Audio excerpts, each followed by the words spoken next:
5:30 tomorrow, the city of Tampa will investigate whether there needs to be a major overhaul of how the city deals with neglected and overgrown properties that are violating the city code.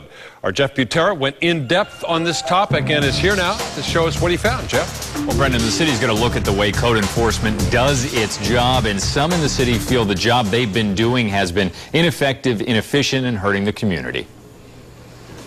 Pete Johnson admits it. I am a pain in the ass. He's a community activist. The quality of life in any neighborhood in the city of Tampa should be a major concern to the administration. A concern he says Tampa code enforcement has neglected, and these three properties are proof.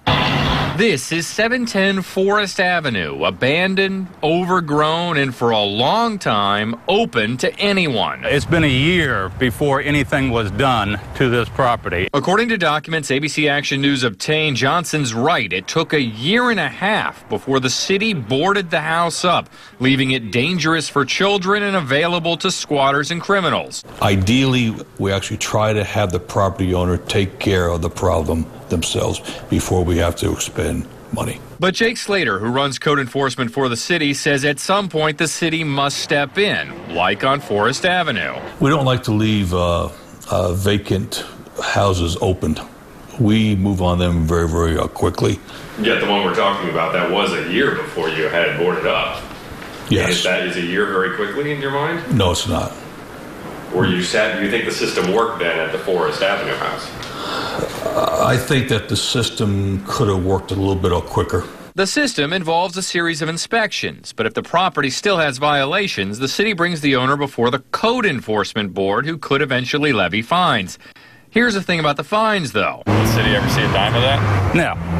There is no collection of fines. Like at Sunshine Tires on Nebraska Avenue. ABC Action News found violations lined up there since 2009, continuously failing inspections about fencing and storage. Yet the owner does not fix the problems. The total refusal to comply to simple regulations. By March 2010, fines on the owner had reached $47,000. But there's no motivation to pay. Those fines likely won't be dealt with until the property's sold. Will the city ever see that money, though? I can't answer that. I don't know. But Slater says after 4 years, they are still working with the owner to correct the problems. Has it taken a long time? Yes, it has. Are we moving forward? Yes, we are. They're also working at this house on 10th Street, where the zoning department told the owner he could only rent 2 rooms rather than 5. As far as I know, nobody have moved out or anybody have done nothing.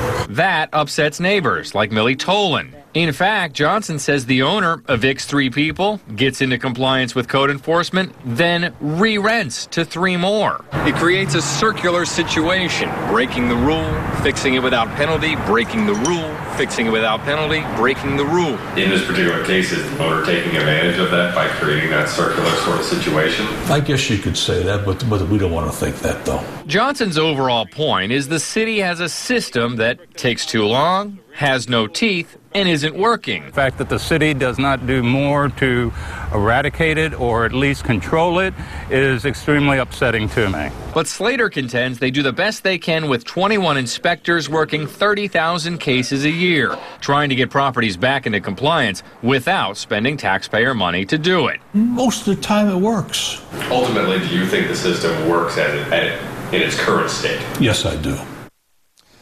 Now, the city will look at whether that's the case tomorrow at the workshop. On the agenda, looking at the fine system as well as the effectiveness. It starts at 10 in the morning downtown in council chambers. You can go if you want to. Slater, for his part, says he thinks the best idea would be to focus on repeat offenders and have stiffer penalties for them.